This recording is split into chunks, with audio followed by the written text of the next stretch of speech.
और सुप्रिया जी, देश को गुमराह करने की कोशिश नहीं करनी चाहिए। 26/11 26 नवंबर को हुआ था। नवंबर दिसंबर में संसद का शीतकालीन सत्र ऑटोमेटिक चलता है, कोई विशेष सत्र नहीं था।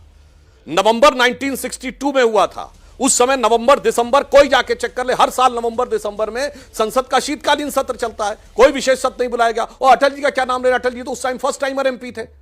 उस समय तो अटल जी को इतने बड़े नेता नहीं थे कि अटल जी के कहने ऊपर इन्होंने, नेहरू जी ने ये कर दिया जो कहना, वो वाली बातें थी कि 58-59 से चल रहा था, वो अलग बात है। की बात करें 1971 की, वो बहुत महत्वपूर्ण है। और इंदिरा जी ने जो किया वो बहुत अच्छा किया, बहुत बड़ा सबक सिखाया और आज भी उसकी मिसाल दी जाती है। लेकिन मुंबई हमलों में जब हमारे 166 लोग मारे गए थे, उसके 1 महीने के बाद जब हम लोग डिबेट कर रहे थे, तो पाकिस्तान को क्या सबक सिखाया था हमने? एक जिंदा आतंकवादी कसाब पकड़ा गया था, जिंदा जागता जीता हुआ सबूत। पाकिस्तान को बेनकाब नहीं कर पाए, उसको डॉजियर सौंपते रहे। पाकिस्तान के टुकड़े कर देने चाहिए थे 2008 नवंबर के बाद, हम नहीं कर पाए। अगर उसी समय 2 टुकड़े हो गए होते तो आज पाकिस्तान 2025 में फिर से फन नहीं फैलाता।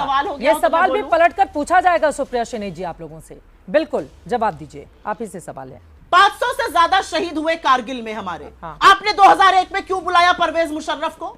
उसके तो हाथ हमारे लोगों के खून से सने हुए थे। हमने पाकिस्तान को लेसन सिखाया था, हमारी सेना ने 99 में सिखाया था लेसन। और अटल जी ने तो कहा भी था सदन में, अमेरिका का प्रेशर था लेकिन हमने सीज फायर नहीं किया। ऐसी बात मोदी जी भी कहें, क्यों नहीं कह रहे? अरे चलिए, आप इंदिरा जी को नहीं मानते हैं, आप उस व्यक्ति उनको नहीं मानते जिसको इस देश ने दुर्गा कह दिया। आप कहिए ना, अटल जी ने तो कहा पाकिस्तान का तो दबाव मेरे ऊपर था, मैंने कहा नहीं, जब तक मैं सबक नहीं सिखाऊंगा मैं पीछे नहीं हटूंगा। आपको भी ऐसा करना चाहिए था। देखिए, तथ्यों पर अगर बात की जाए ना, तो बीजेपी के पास कुछ है नहीं कहने को। तथ्यों के अलावा जलेबी बनाई जाए, मीडिया के माध्यम से कुछ कहलवाया जाए, तो वो अलग पिक्चर हो जाती है। नरेंद्र मोदी जी 3 भाषण दे चुके हैं। इस देश के सदन के सामने भाषण क्यों नहीं दे रहे हैं? आइए हम लोग चर्चा करेंगे, जैसे अडवाणी जी ने करी थी, जैसे अटल जी ने करी थी, जैसे लोहिया जी ने करी थी। आइए, इस देश के सदन को कुछ तो आप गरिमा मानते होंगे। इस देश के सदन की कोई तो महत्ता है। लोग चुनकर अपना प्रतिनिधि इसलिए भेजते हैं कि अगर आज हमारे मन में सवाल है तो 142 करोड़ लोग तो नहीं खड़े हो जाएंगे, हमारे प्रतिनिधि ही खड़े होंगे।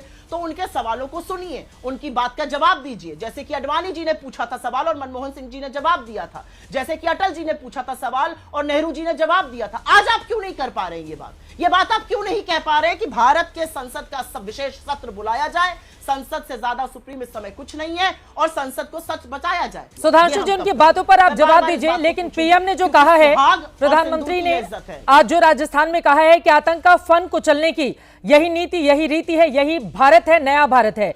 आतंकवाद से निपटने के 3 सूत्र तय किए हैं। भारत पर आतंकी हमला हुआ तो करारा जवाब मिलेगा। एटम बम की गिदड़ भभकी से भारत डरने वाला नहीं है।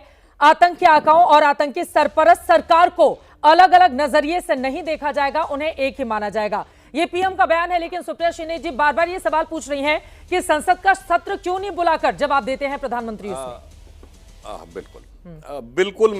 बिल्कुल मैं फैक्ट के साथ बोलता हूं। प्रधानमंत्री जी ने भी कहा है और सेना ने भी कहा है कि अभी ऑपरेशन सिंदूर रुका नहीं है, यह युद्ध विराम नहीं है, यह सिर्फ ऑपरेशनल ब्रेक है।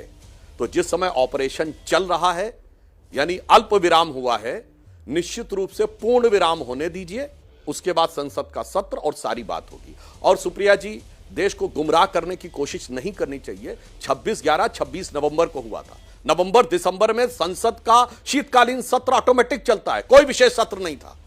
नवंबर 1962 में हुआ था। उस समय नवंबर दिसंबर, कोई जाके चेक कर ले, हर साल नवंबर दिसंबर में संसद का शीतकालीन सत्र चलता है, कोई विशेष सत्र नहीं बुलाया गया। और अटल जी का क्या नाम ले रहे? अटल जी तो उस टाइम फर्स्ट टाइमर एमपी थे। उस समय तो अटल जी को इतने बड़े नेता नहीं थे कि अटल जी के कहने ऊपर इन्होंने, नेहरू जी ने ये कर दिया जो कहना, वो वाली बातें थी कि 58-59 से चल रहा था, वो अलग बात है। दूसरा फैक्ट देखिए, आप लोग क्या कहने का प्रयास करते हैं। इनके मुंह से भी क्या निकला? जिन्ना जिसने देश बांटा था सावरकर के साथ। अरे भैया, 22 अप्रैल से मात्र 7 दिन पहले आसिम मुनीर अपने मुंह से बोल चुका कि 2 नेशन थ्योरी हमने की और जो थे सर सैयद अहमद ने उसका आधार बनाया था, जिसके बेस के ऊपर जिन्ना ने किया। मतलब जो अपराधी है उसने इकबालिया बयान कर लिया, फिर भी देखिए कैसे झूठ ये लोग परोसने में लगे रहते हैं। छोड़िए वो सारी बातों, पुरानी बातें, अब इस पे आइए। 26/11 इन्होंने कहा 26/11 के सारे आतंकियों को मार दिया गया था, मगर 26/11 को इनकी सरकार का कहना है कि हाफिज सईद ने कराया। वो तो आज तक मारा नहीं गया, उसे तो आतंकवादी घोषित करवाया मोदी जी की सरकार ने, और इस ऑपरेशन सिंदूर में उसके सारे के सारे घर वाले मारे गए, और उसने तब ये कहा, ये रिपोर्ट आई है कि काश मैं भी मर जाता तो ठीक था। और आप तो छोड़िए, आपके नेता तो ये प्रेस कॉन्फ्रेंस कर रहे थे कि 26/11 आरएसएस ने करवाया, 26/11 आरएसएस ने करवाया। आप लोग तो ये कर रहे थे। और इतना ही नहीं, आप लोगों ने अजीज बर्नी की किताब 26/11 एंड आरएसएस कॉन्स्पिरेसी, ये दिग्विजय सिंह उसका उद्घाटन विमोचन कर रहे थे। इससे ज्यादा मजाक हो सकता है कोई? 162 लोग जो मारे गए, और जो एक जिंदा पकड़ लिया गया, मैं दर्शकों को बताना चाहता हूं, शायद वो लोग भूल गए हों, सारे आतंकवादियों ने फेक हिंदू आईडी बना रखे थे, सबके हाथों में कलावा था। अगर शहीद तुकाराम ओमले ने अपने सीने पर दर्जनों गोलियां झेलकर अजमल आमिर कसाब को जिंदा न पकड़ा होता, और तो यह किताब इनकी पहले से तैयार थी। ऐसा नहीं कि किताब जो थी वो 10-12 दिन में लिख दी जाती है कोई भी किताब। इसका मतलब देश के साथ कितनी बड़ी राजनीति की जा रही थी, हमें इसको समझना चाहिए। और अंत में मैं कहूंगा, देखिए सुप्रिया जी कम से कम आर्थिक विषयों की तो बहुत बेहतर जानकार हैं। एक तरफ कहती कंगला पाकिस्तान, और फिर वो कह रही ट्रंप के उस बयान पे उनको यकीन हो रहा कि ट्रेड की बात कही। अरे भाई, कंगला आदमी को ट्रेड कर सकता है क्या? कम से कम इतना तो ध्यान रखना चाहिए। अब आइए आईएमएफ के लोन पे मैं बताना चाहता हूं, आईएमएफ के लोन पे भारत के दबाव के चलते हुए 11 एडिशनल शर्तें लगाई गई हैं, जो 24वां बेलआउट पैकेज 75 साल में दुनिया का इकलौता देश है जिसको जवाब दे देश से कह रही है कि वो ट्रेड होगा, और ये यकीन कर रही है कि ट्रेड आज। सुप्रिया जी, हमारा 131 बिलियन। चलिए, मैं तो ट्रंप की बात पर यकीन कर रही हूं।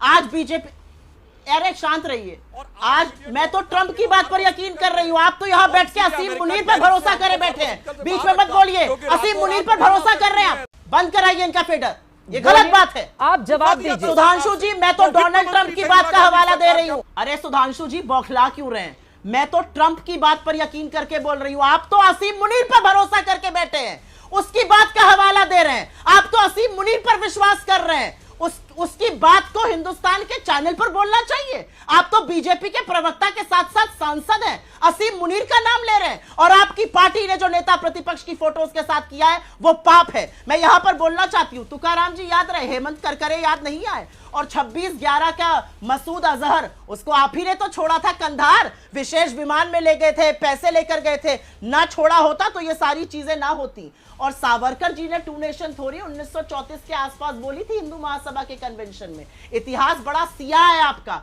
इतिहास कुरेदा जाएगा तो आपकी मुखबिरी, आपके माफीनामे सब निकलते जाएंगे, और कैसे आप बार बार भारत विरोधी ताकतों के साथ खड़े होते हैं वो भी पता चलेगा। आईएमएफ से पाकिस्तान। जय श्री राम दोस्तों, सब कैसे हो? आज की डिबेट में सुधांशु त्रिवेदी ने गाली वाली मैडम की ऐसी जमकर धुनाई की है जिसे देखकर वे अपना मुंह छुपा रही।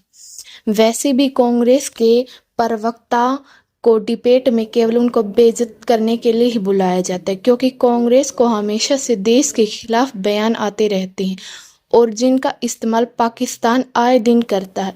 यह मोहतरमा बोल रही है कि मोदी ने पीओके क्यों नहीं बुलाया, जबकि सुधांशु त्रिवेदी ने एक से पूछा अगर 1971 में इंदिरा जी 93,000 सैनिकों के बदलाव पाव के ले सकती थी, लेकिन उन्होंने ऐसा जानबूझकर नहीं किया। तो ये थी दोस्तों आज की एक बेहतरीन डिबेट। अगर आपको ये डिबेट अच्छी लगी तो वीडियो को लाइक करें, वीडियो को शेयर करें और अपने यूट्यूब चैनल नेहा यदुवंशी को सब्सक्राइब करें। जय हिंद।